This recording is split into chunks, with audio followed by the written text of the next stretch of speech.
Yes, recruitment. What do you mean by recruitment? Recruitment का मैंने आपको मीनिंग बताया था, कल भी बताया, अभी भी बताया। What do you mean by recruitment? आप अपनी बुक में देखोगे तो recruitment means it refers to the process of searching for the prospective employees, कि हम सर्च करते हैं कि हमें जो एम्प्लॉइज चाहिए वो कहाँ से मिलेंगे, and stimulating them to apply for the job in the organisation. एक तो हम ये पता लगाएं कि कहाँ से लोग हमें मिलेंगे, और फिर जब हमें पता चल रहा है कि हमें यहाँ से मिल सकेंगे तो हम क्या करेंगे, उनको स्टिमुलेट करते हैं, उनको एनकरेज करते हैं कि वो हमारी कंपनी में अप्लाई करें। ये सारा काम सर्च करना, क्या आया इसमें रिक्रूटमेंट में, क्या चीज आई, क्या बताया? बोलो बोलो, अनम्यूट करके बोलो, कोई बच्चे को नहीं समझ में आया क्या बताया?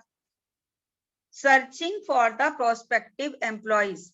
रिक्रूटमेंट मीन्स कि कहाँ से मिलेंगे हमें लोग, searching for the prospective employees and inspire them to apply for the job, या stimulate them to apply for the job.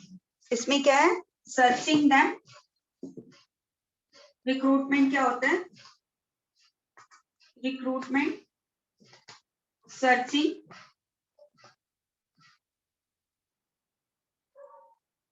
For prospective employee. Prospective employee माने जो हमारे एम्प्लॉय होने वाले हैं, प्रोस्पेक्टिव एम्प्लॉयज कि कहां से मिलेंगे, and stimulate them. And stimulating माने होता है उनको एनकरेज करना, stimulate them to apply for the job, to apply for the job. दिख रहा है आपको? To apply for the job.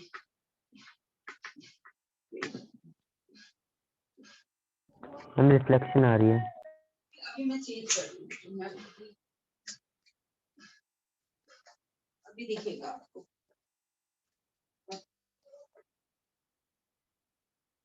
अब समझ में आ गया?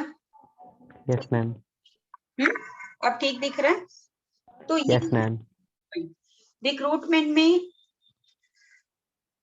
लोगों को अवेलेबल करना, जो पर्सनल मैनेजर होता है वो क्या करता है, जैसे देखता है कि लोग अलग अलग डिपार्टमेंट ने उनको जो बोला है कि हमें ये लोग चाहिए, ये लोग चाहिए, ये लोग चाहिए, तो वो ये देखता है कि ये जो इस क्वालिफिकेशन के लोग या इस तरह के लोग कितने लोग चाहिए, पहले वो ये देख लेता है, फिर वो देखता है कि हमें मिलेंगे कहाँ से, वो देखता है कि सोर्स क्या है, कहाँ से मिलेंगे। तो recruitment means making available persons to fill the different vacant post in the organization। ये भी एक मीनिंग है इसका। एक ये भी कहते हैं कि हम क्या करें कि पोस्ट को भरने के लिए हम क्या करें, लोगों को अवेलेबल करें और उस सोर्स का पता लगाएं और लोगों को एनकरेज करें कि वो अप्लाई करें। ठीक है, तो रिक्रूटमेंट के लिए हमें पहले ही कर दिया। अब रिक्रूटमेंट का एक प्रोसेस होता है, और रिक्रूटमेंट का भी प्रोसेस है, जैसे स्टाफिंग का पूरा प्रोसेस है, इसका एक पार्ट रिक्रूटमेंट है। तो रिक्रूटमेंट का इसमें 4 स्टेप है। रिक्रूटमेंट के प्रोसेस में हम अभी वो कर रहे हैं। सबसे पहले है रिक्विजिशन ऑफ एम्प्लॉइज। क्या अब ये रिक्रूटमेंट जो है ये कैसे होता है, ये डेफिनेशन आपने देख ली, लिख ली, साथ साथ लिखोगे ना तो आपको ज्यादा समझ में आएगा। देन हम करेंगे रिक्रूटमेंट प्रोसेस। इस रिक्रूटमेंट प्रोसेस के 4 स्टेप हैं। रिक्रूटमेंट प्रोसेस, इसमें सब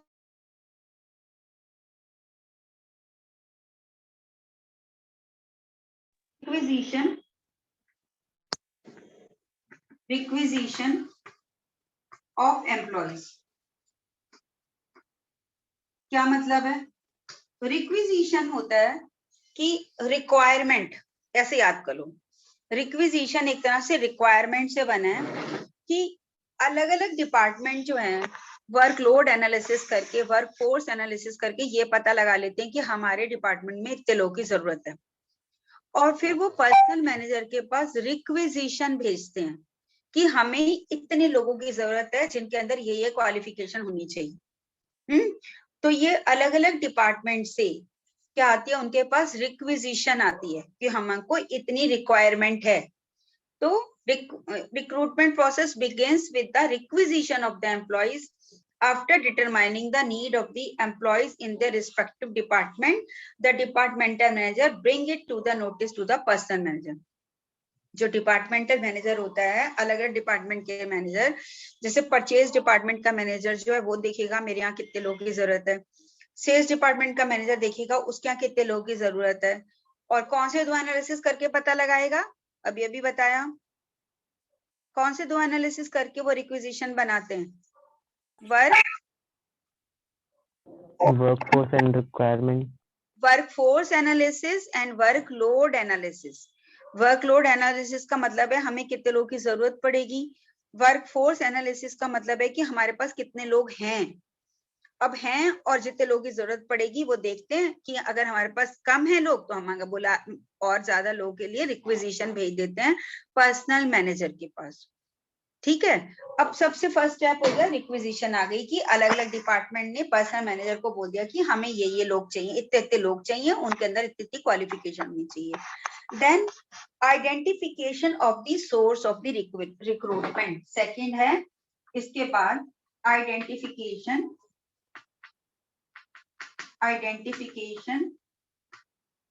of the source of recruitment, source of recruitment। अब जब पर्सनल मैनेजर के पास सब रिक्विजिशन आ जाती है अलग अलग डिपार्टमेंट से, तो वो ये देखता है कि ये लोग जो हैं जो हमारे फर्म में इनकी जरूरत है तो ये मुझे कहाँ से मिलेंगे, तो उसको अपना एक्सपीरियंस भी होता है और अपनी नॉलेज से और एक्सपीरियंस से वो डिसाइड करता है कि मेरे को ये लोग जो हमारी ऑर्गेनाइजेशन में चाहिए मुझे कहाँ से मिलेंगे। तो इनके ना अलग अलग सोर्सेज होते हैं, क्या वो ये सोचता है क्या मैं इंटरनल सोर्स यूज करूं या एक्सटर्नल कोई मेरे को बाहर से मंगाने पड़ेंगे। इंटरनल में होता है तो क्या प्रमोशन से मेरे पास लोग मिल जाएंगे या ट्रांसफर से मिलेंगे या किसी और डिपार्टमेंट से ट्रांसफर करके आ जाएं। कई तरीके हैं जॉब को फिल करने के, तो वो अपना देखता है कि मेरे को कहाँ से लोग मिलेंगे, कौन देख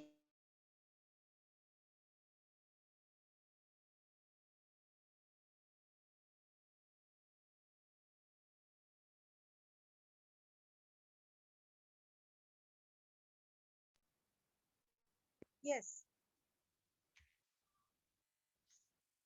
आ रहा है, सुनाई दे रहा है बेटे?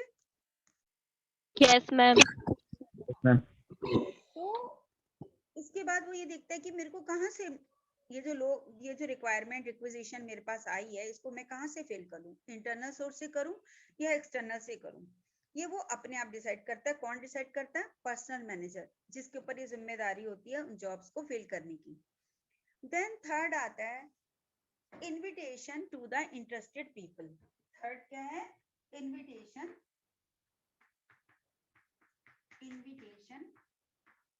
To the interested people. मान लो कि पर्सनल मैनेजर ने डिसाइड किया कि वो एक्सटर्नल सोर्स लेगा, माने बाहर से वो अपॉइंट करेगा। बाहर से भी कहाँ से लेगा? मान लो उसने सोचा कि हम लोग जो है पेपर में ऐड देंगे। अब पेपर में ऐड देंगे तो इसके लिए वो क्या तैयार करते हैं, पर्सनल मैनेजर जो है एक कॉम्प्रिहेंसिव इंफॉर्मेशन तैयार करता है जिसमें वो सब लिखता है। क्या क्या लिखता है? देखो, जब भी तुम जॉब की वैकेंसी आती है तो उसमें लिखा होता है, तुमने कभी देखी है पेपर में जॉब की वैकेंसी, या इंग्लिश के उसमें भी पढ़ा होगा कि आप कैसे अप्लाई करते हो, वैकेंसी आती है तो पेपर में दिया होता है कि हमारे डिपार्टमेंट में इतनी वैकेंसीज हैं, मतलब कि इतने लोग, मान लो कि वो कहते हैं कि क्या क्या लिखा होता है उसमें, वैकेंट पोस्ट कितनी है, क्या लिखा होता है उसमें, मैं यहाँ लिख रही हूँ नीचे, क्या क्या लिखा होता है, वैकेंट पोस्ट कितनी है कि हमें कितने लोग चाहिए, वैकेंट पोस्ट, सॉरी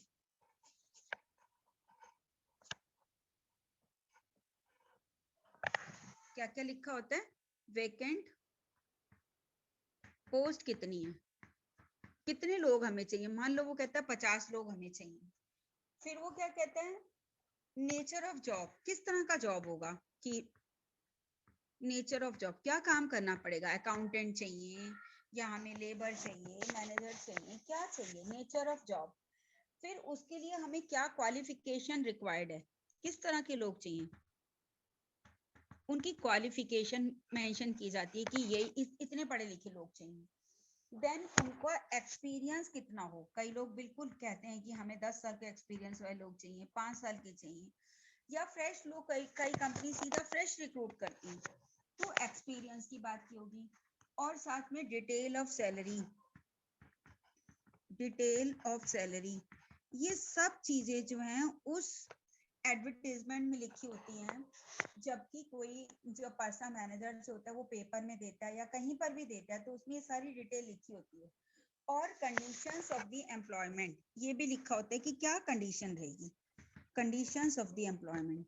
जैसे कहीं कहीं पे लिखा होता है कि भैया तुम्हें हम किसी भी डिपार्टमेंट में इंडिया में, पूरे इंडिया में कहीं पर भी हम भेज सकते हैं, ये कंडीशन है। क्या कहीं पर ये लिखा होता है कि तुम 6 महीने से पहले जॉब नहीं छोड़ सकते, यू कांट। अभी आजकल जैसे प्राइवेट जॉब्स होती हैं, वो लोग फटाफट स्विच ऑफ कर लेते हैं एक कंपनी से दूसरी कंपनी में, तो ये भी कंडीशन हो सकती है कि वो ये कह दे कि नहीं 6 महीने से पहले आप जॉब नहीं छोड़ सकते, या छोड़ोगे तो आपकी 2 महीने की सैलरी जाएगी, ये कंडीशन हो गई। तो सब टर्म्स और कंडीशंस वो लिखी होती हैं उनकी उस एडवर्टाइजमेंट में जो वो पेपर में देते हैं।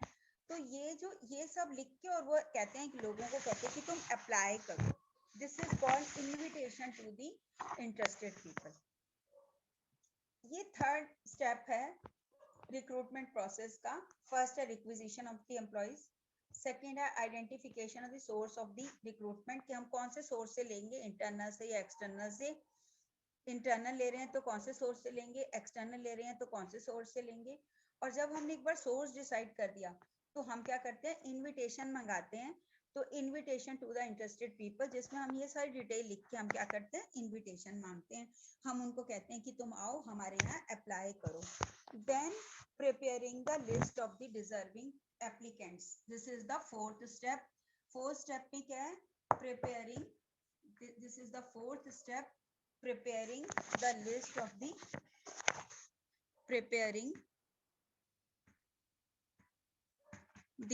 of the interested candidate,